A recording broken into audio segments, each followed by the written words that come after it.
Why, hello there, fellow surveyors. Rodamon here. Thank you for tuning in to Starsector Homeworld. Episode 16, a new round of Shunt surveys. Ooh! Tech officer leveled up. So you can get one of your elites. So full throttle, zero flux boost trigger for all ships. Range for non-missile fire rate, or increased fire rate, and flux usage decrease. That's really nice. Missile bombardment, or I think I'm going to do the full throttle. Fast maneuverability for all ships. Sounds really good, especially when you're trying to cap tack points. And Stellar Manufactory just got done, so I'll show you that. Terraforming the planet. What I was referencing before is the orbital solar array. That's what I was trying to think. So what this does is, on a habitable world, it will, for a big whopping 4 million, it will add a solar array, and the orbital solar array increases the food for farming and decreases the low light condition. So we could remove low light on its own for 500,000. And you can see the other options here, like changing the heat, the temperature. Add mild climate for 6 million, which I would like to do, but I don't have money for that. But the solar array, the real bonus is it's like double trouble, where we'll increase farming and remove low light. So that's what I'm saving up for, is the solar array. That's what it was called. I was trying to remember. So I call it stellar mirrors, but it's a solar array.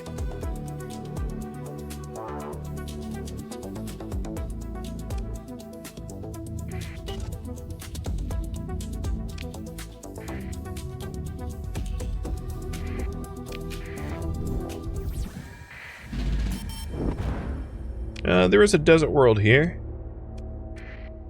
Looks big, though. And now we have to support this upkeep for 8.2k a month. Luckily, we're like making more money. But let's try to remove... So we're making 10k. Let's try to remove that bionic now. Remove. Confirm. It's still worth having. I think I'll stop checking until... Because every time I've checked, it's like still a benefit.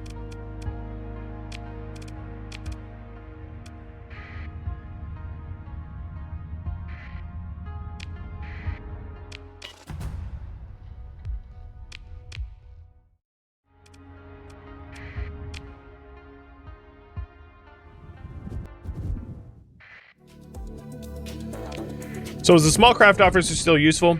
It's not that they're still useful, per se. It's that there's really no one else to switch to. So, I could switch them out for a technical officer, which, like, doesn't do much for me. I mean, top speed and flux dissipation maybe is better. Or improv, which is, armored hit points. Like, if I don't get in a lot of combat, it really doesn't matter. So I could switch it for, like, a technical officer, I suppose. And the tag officer is still probably worth it.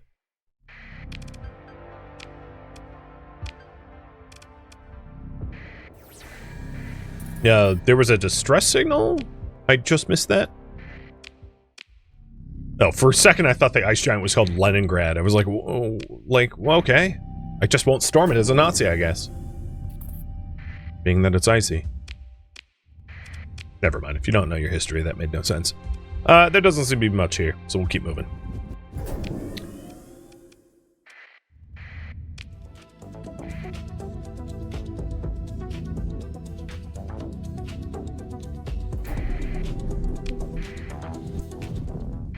Oop, something's here. Probably probe. And there is a desert world.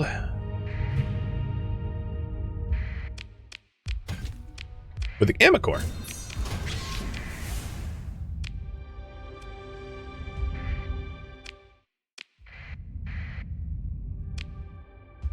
The desert world looks pretty small, so it will likely have low grav, at the very least.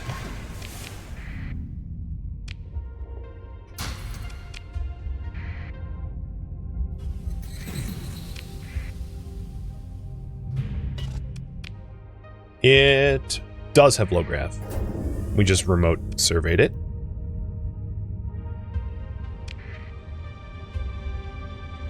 And it has some sitting there. Oh, stellar shade. And it has ruins. So the stellar shade increases food production. Counters the effects of hot and poor light. But it's also hot. So is it hot? Is it not hot? I'm not even sure. It has sparse ore of both types, poor farmland, extensive ruins, low grav. It's the most colonizable that we've found so far. And with that said, it's not really all that colonizable. It's a pretty sucky, hot little planet that, like, someone tried to invest in, but, like, they didn't do a very good job because it still sucks. I'm actually kind of surprised that it has a stellar shade and still has the hot condition. I wonder if that goes away if you end up colonizing. I don't know the answer. Because it should be countered if you colonized it, but it might have been very hot at first. I don't think the shade would help with that. Either way, I don't know. I also don't think it really matters because I don't think we're colonizing there all the same. Actually, hold on. One more scan. Came back dry. Can I yoink it? Nope. Can't yoink anything. Ever. Okay. Next planet. Well, that's not true. I guess you can technically yoink the gate hauler, but, like, that would be the only thing you can yoink. And even then, it's expensive. It's not so much of a yoinking as it is you're paying for a massive amount of fuel cost to move it. There is an arrow world here. It does look small, so that's a good sign. This might be colonizable. And it has something in orbit. This doesn't look small enough. No, it's not low grav.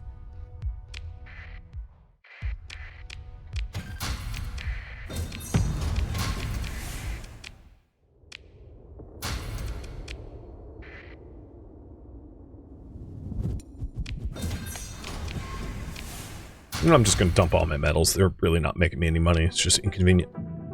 Okay. Delta Spira is where it was, right? Or was it Alpha Spira? Yeah, it's Alpha Spira. Okay. Alpha Spira to Gadfly should be still within range. So we'll check that next. And to answer the question, you can still abandon Colony Size 4. So now that it's Colony Size 4, I'm planning on doing commerce. So let's get that built. And in 90 days, I'm going to want to return to Darid to install the Dealmaker Holosuite to increase the effectiveness of the commerce that we're building. That's going to be really important for money. We do have another desert world here, but it looks big.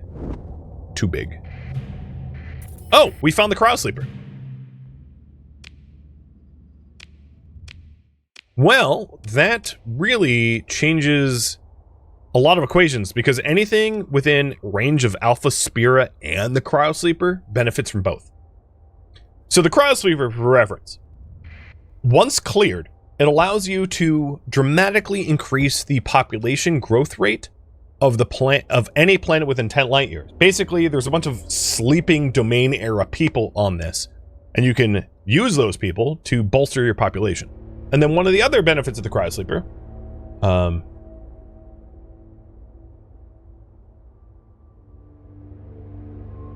is it allows you to grow your world beyond the normal limit of 6, if I'm not mistaken. So yeah. Abandonment incoming? Nah, maybe not. I really haven't found a... So, the caveat, of course, is liberating the Shunt's Guardians is, like, no small feat.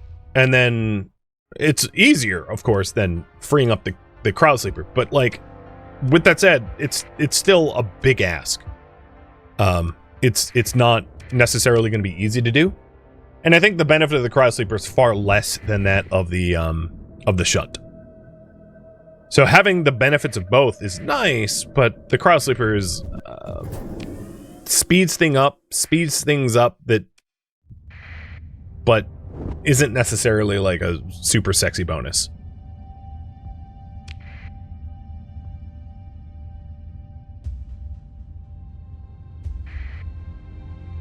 We'll see.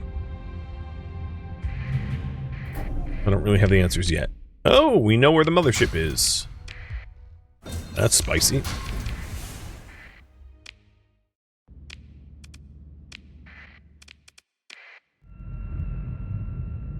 Alright, let's try to potato as little as possible.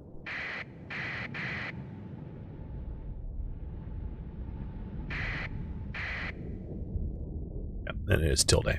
I was shooting blind before. I couldn't tell my firing range.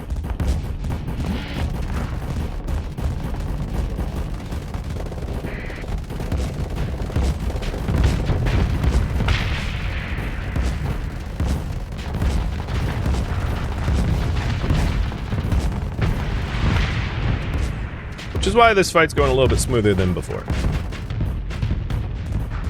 Even if I'm like sitting at max flux. The thing is, these Dominators are like armor boats, so they can just take a hit. So as long as I don't get hit by like some mega torpedo, it's fine. And these small wardens and defenders don't have mega torpedoes, so they really aren't too much of a concern.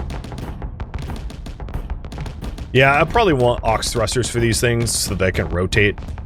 That'd be a good hull mod to install. Next import.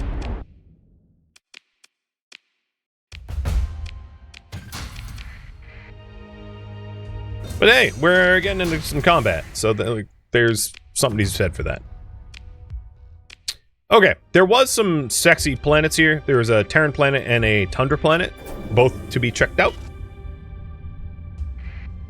For sure.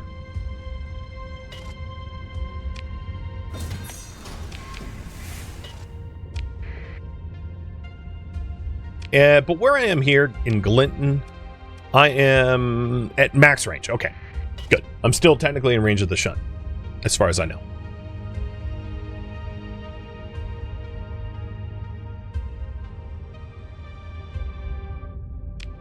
And there's also three stable locations here, so this system is pretty sexy. Okay, so we've got a cold, low light, but not low grav. Plentiful organics, moderate ore, poor farmland, and ruins. But it's not low grav, so it's moot. And I don't think the Tundra world is low grav either. It looks big. The Arrow world also looks kind of big. So I'm definitely not holding my breath.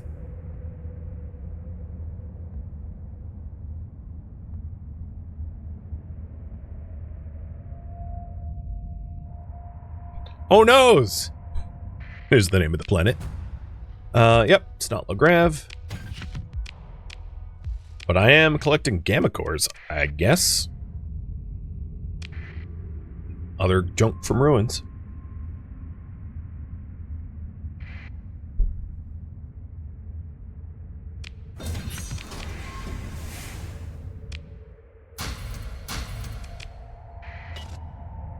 Yes, this would be a really good system. Well, it doesn't have a hot world, so actually it would not be that great of a system in normal situations. Oh, this is a hot world. I guess you could terraform it to be a super hot world. Generally, people look for a breadbasket world, a very hot world for industry and fleet. A very hot world that has a bunch of minerals would be perfect. And then a fuel world. That would be the three that, under normal circumstances, you usually look for. You want like a gas giant or something with good volatiles, so that you can make fuel.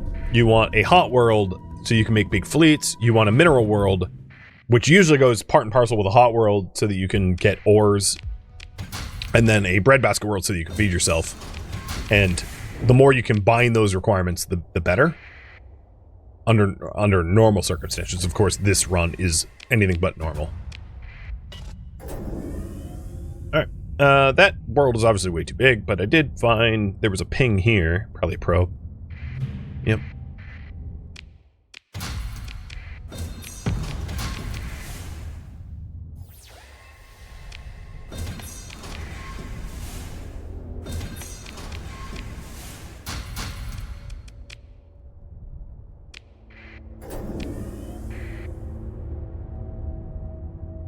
And the other two worlds are boring.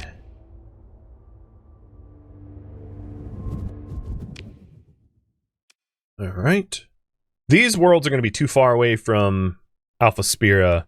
So Bell is the last area that we could find something that falls under the influence of both the Sleeper and the Shunt. Which would be the Bifecta? I don't know if that's a word, but you know what I'm going for, I think.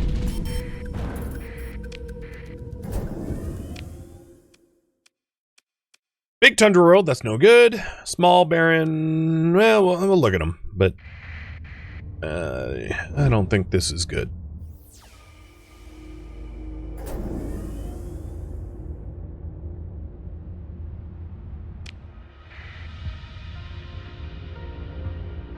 And one of the reasons, so in normal colony settings, one big reason to try to find a singular system that hosts all the things you're looking for is it's easier to protect. So under normal circumstances, your systems get attacked by other factions. So now that we have a planet size 4, if you look at colony threats, we're starting to build a colony threat from the Luddic Church. Actually, with that in mind, I am going to, once we build commerce, get Patrol HQ to lower our colony threat. Even though we're trying to save up for the solar array. So Glinton has the Sleeper and Alpha Spira has this, okay. But when other factions attack you, it's hard to defend against the attacks if you have a bunch of different planets spread out everywhere. Because then you can't be everywhere at once as the player, and the player's personal defense is way more effective than like leaving it to the AI to try to defend themselves, because the AI is stupid and they don't do a very good job of it. Which is to say, when other factions start to turn their ire against you, it's definitely in your best interest to have all of your systems clustered either into one solar system or into 2 adjacent solar systems, just for convenience. So trying to find a solar system that has like a breadbasket world, a hot world for mining industries, and a gas world is like perfect. But that's really uncommon. So here, Sicilia has abundant rare ore, moderate ore, abundant volatils, and is low grav. It's pretty isolated with a high hazard rating, but like, you know, it's food for thought. I don't think I'll be making that choice, but it's maybe the closest to a decent world. Of course, it doesn't have any farming, but like, hypothetically, if we saved up enough, we could like afford that. To terraform for that. But I'm not even going to consider colonizing that anyway. I didn't mean to actually survey that. Yeah, powerful mining colony, not terribly good for living. And the whole purpose of this run is for somewhere for us to live. Which is why I wouldn't put it up for consideration. Alright, the system's done. At least we're doing this quick. I think Shedham is still within range of both. I am not, however, going to survey considering range for the Sleeper. The Sleeper isn't enough of a factor for me to consider another 10 light year radius around it, too. That is not worth it.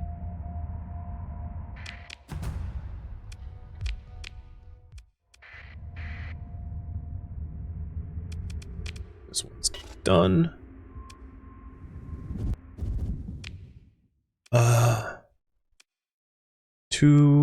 8. So this will be Ironos will be too far away from the Shunt.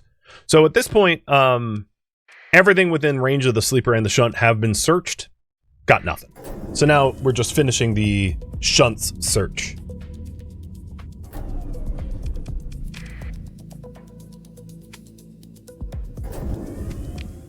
And soon I'll have to return to Darid because Commerce is 30 days away. It's 2/3 built.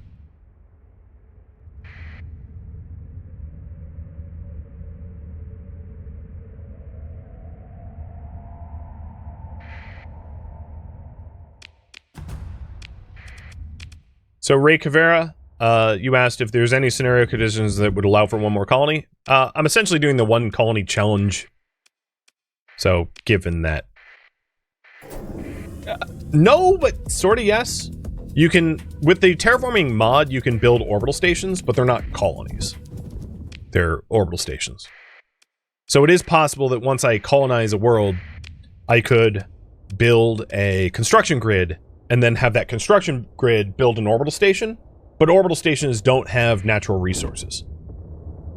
So they aren't useful for mining or farming or anything like that. So the answer is no, but like with an asterisk. I'll only have one colony, but it's possible that I have technically multiple colonies. They just won't be planetary colonies. I'm only ever colonizing one planet, if that makes sense. Just to expand upon the answer. So the advantage of the stations might be if, let's say, our colony has organics, an orbital colony could have refining for those organics for light industry. Or if the colony has metals, an orbital colony could have a refinery, a smelter for those metals. So there's some synergy there, but it's not high chance. So at this point, I think Alpha Socormo might be within range of Spira, and that would be it. That would be the if these two are within range. So I'm gonna go to Alpha Spira and check what's in range to see what I've missed. But we're almost done with our 10 light year search around the second Shunt. Does anyone know how to a mod that shows you a 10 light year range? No. But you can just go to the Shunt and come up with that list yourself. So here I am, 9, 10. So these two are within range. Here, let's sit at the star so I get like perfect range. So 9.1, 9.8, 11. So I was right, that's out of range. 13, 13, 13, 14, 13, 13, 13, 11. So yep, the only two that I have not yet searched would be Alpha Socormo and Gamma Socormo.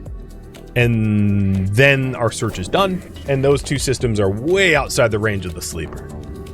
So, 2 systems left, and then we'll consider if it's worth moving. Because we had previously, last stream, we decided that Darid was better than anything within range of Quesh. We already voted on that. So I don't need to check Quesh anymore. Because we had already established that there's nothing within range of Quesh's Shunt that was better than Darid. That was pulled. So now we can have a follow-up poll of, is there anything better around Alpha Spira that is better than Darid? Basically, Darid is the standard. So if it's better than Darid around the Shunt, then yeah, maybe. There is a Terran eccentric, and it looks awfully small. In fact, there's a bunch of small potential candidates here. Maybe. Maybe.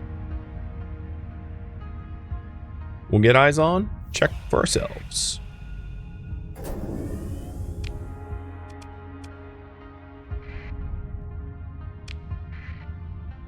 It kind of looks big. Guess we'll see in a moment. It's habitable, but not low grav. It's got everything. It's even got volatiles. That's crazy. It's got farmland, sparse, rare, moderate, normal, volatiles, organics. It's just not low grav. if there wasn't the low grav requirement, that would be pretty much a no-brainer. I suppose there is like a weird caveat where I would consider that as a potential colony candidate if the first thing that we do is to make it low grav. I'm kind of on the fence if like that's something we would want to consider, because we do have the ability to make a regular planet a low grav planet. I just don't think we have the capital for it, which would be the bottleneck.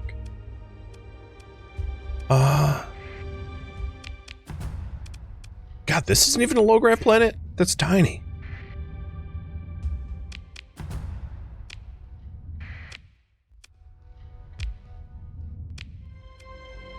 I don't think personally it's worth changing the rules though, like bending the rules to suit us, in my opinion. So if Gamma Summeroko doesn't have anything small, we'll put it. I'll still put up to poll for the viable candidates. That's a big Tundra world. That's too bad. If only it was smaller.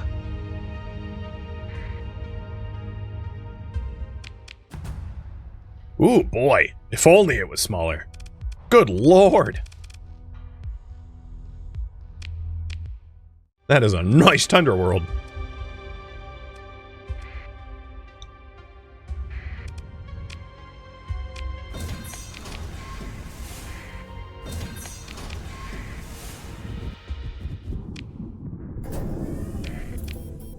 All right, to make the decision, I'm going to head over to Alpha Spira so that I can, and I know I'm low on food and stuff, so that I can search all of the systems. Ooh.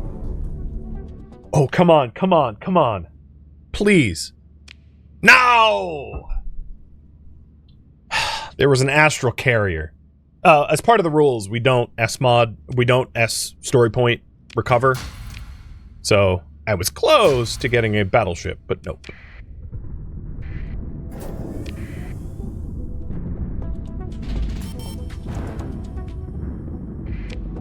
Alright, now that we have commerce, we are definitely making more money. Unfortunately, we do have a Luddic majority, which is going to attract some unwanted attention, but, you know.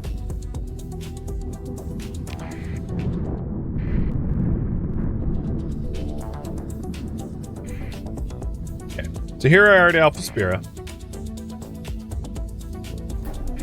Go to the intel for the planets. So planets that have a hazard rating less than 200% with some farmland.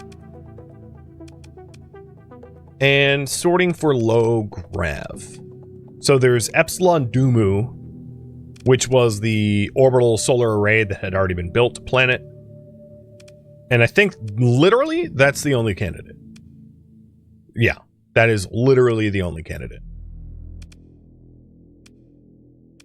So it is Darid, which we have already colonized, versus Epsilon Dumu. Do we switch colonies to Epsilon Dumu?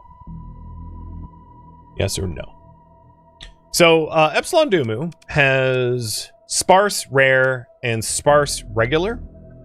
It has extreme weather, which would need to be fixed. It has hot, which would need to be fixed. It has poor farmland and extensive ruins. And then compared to Darid, Darid is extensive ruins, bountiful farmland, sparse rare, moderate normal, organics, poor light. It's just not within the Shunt.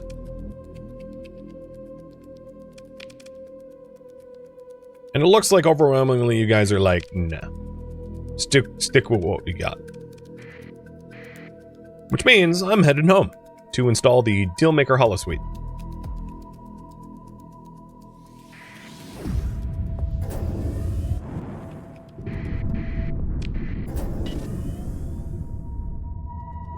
And now I can actually sell stuff at home, because we also have a commerce market, which is so convenient. I don't have to go to core to sell stuff. I can just go home. which is awesome. I think the Gravwell is here, if I remember correctly. Am I right? Yes, I remember. All right, colony. For the commerce, we are going to install the Dealmaker Holosuite. Making 40K. You can see why I did commerce. Kind of a no-brainer. Because it's going to start paying our bills, which is awesome. All right, open market. I'm going to sell the stuff we don't need on the open market, because this is not piracy, it's just open market. I can also fuel from the open market. Yeah, I'll do maneuvering thrusters for the Dominator in just a moment. Thanks for reminding me.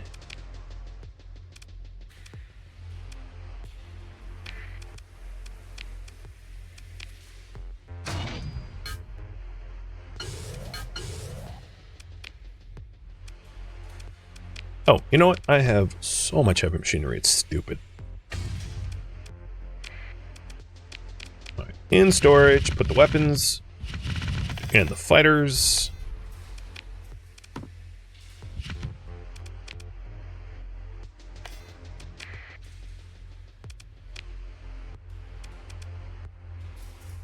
Resolve the poll. It was an overwhelming no.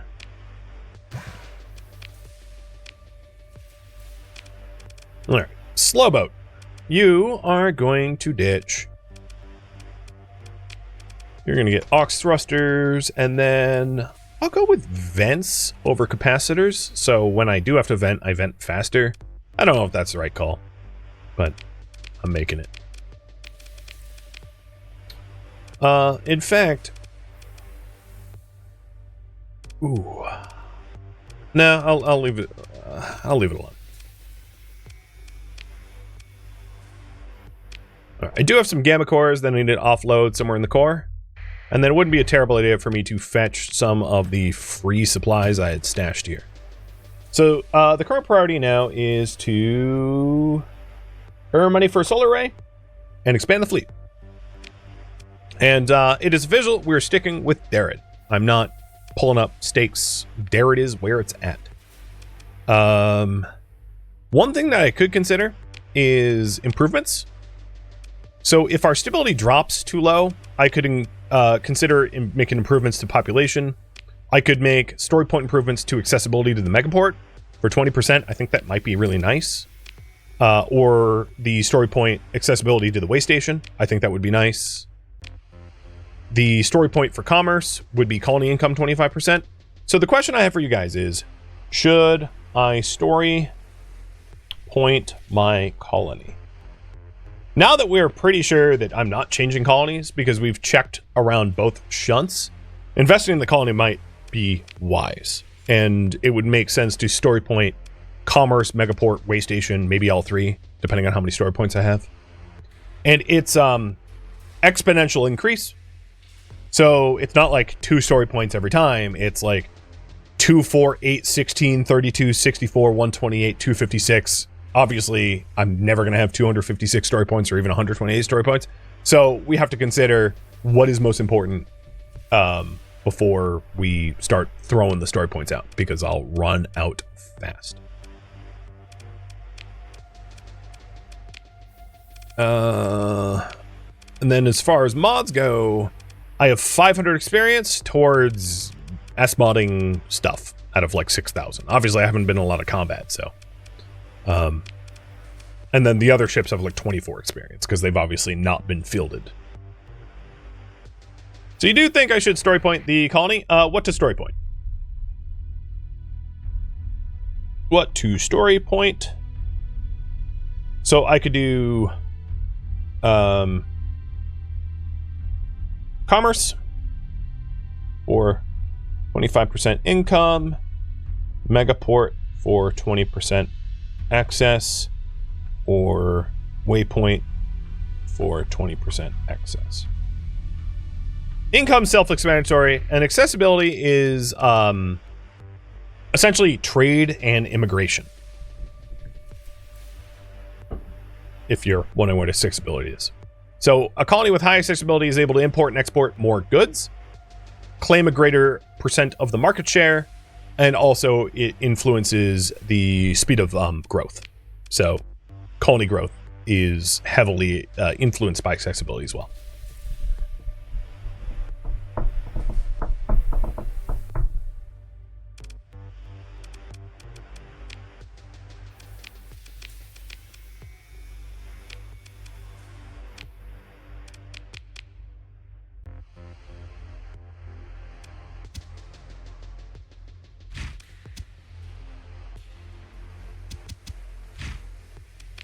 Okay. Other things I could do.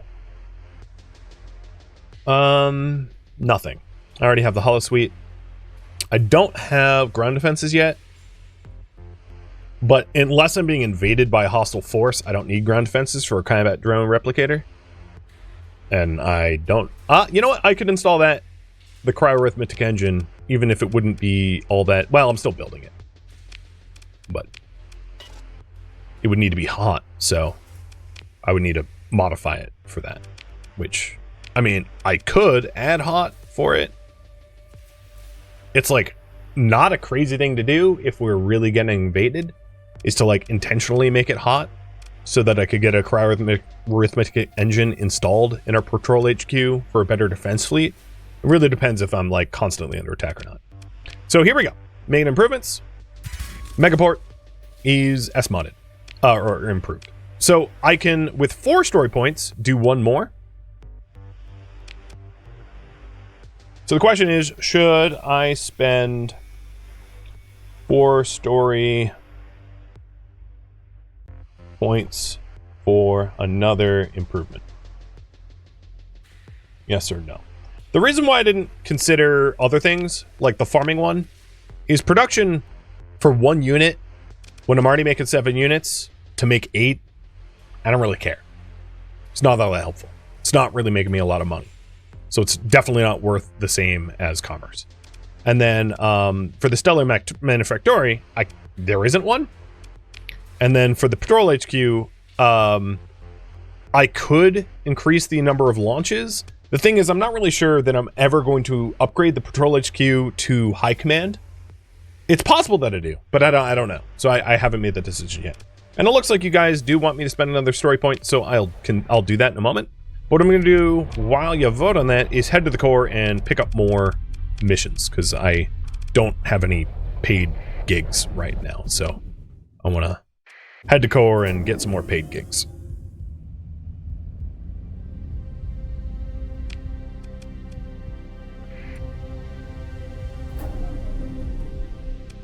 Huh. That's a trade fleet, I think. Coming to Darad.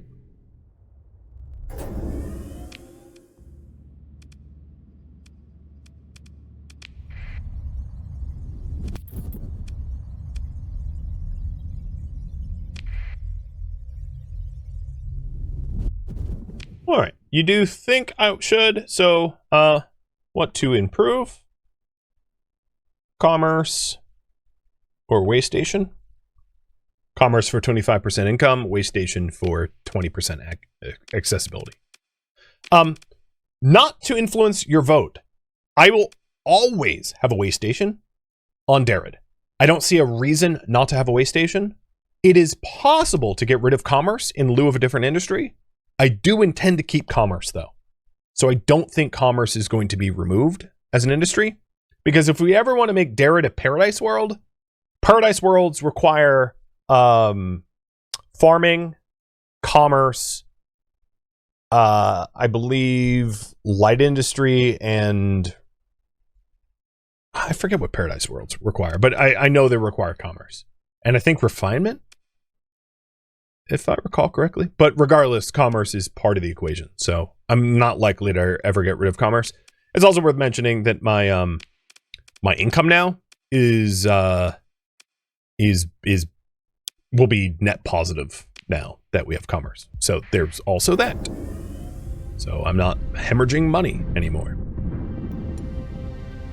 I will just have to deal with the rising threat of the Luddic Church going, hey, you're a Lud world. So like, you know, be our lackey or something.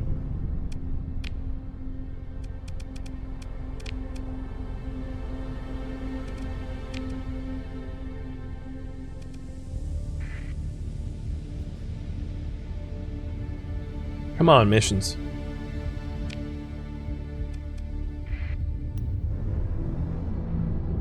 Where are you? Derelict ship. Ah, let's take that. So that is...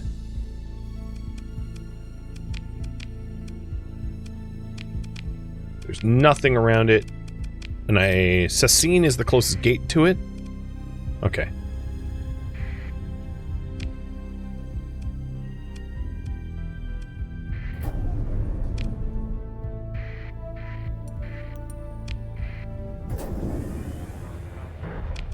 I'm gonna head to Nova Maxios, fill up my fuel, and then gate over to Sassine and head to the mission.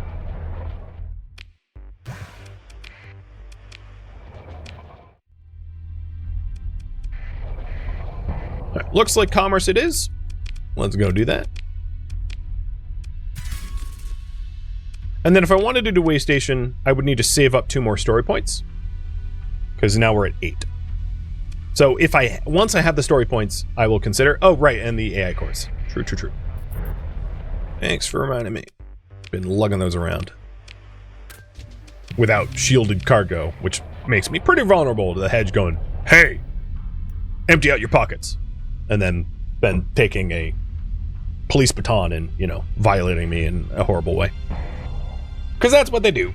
Heads just gotta be hedging.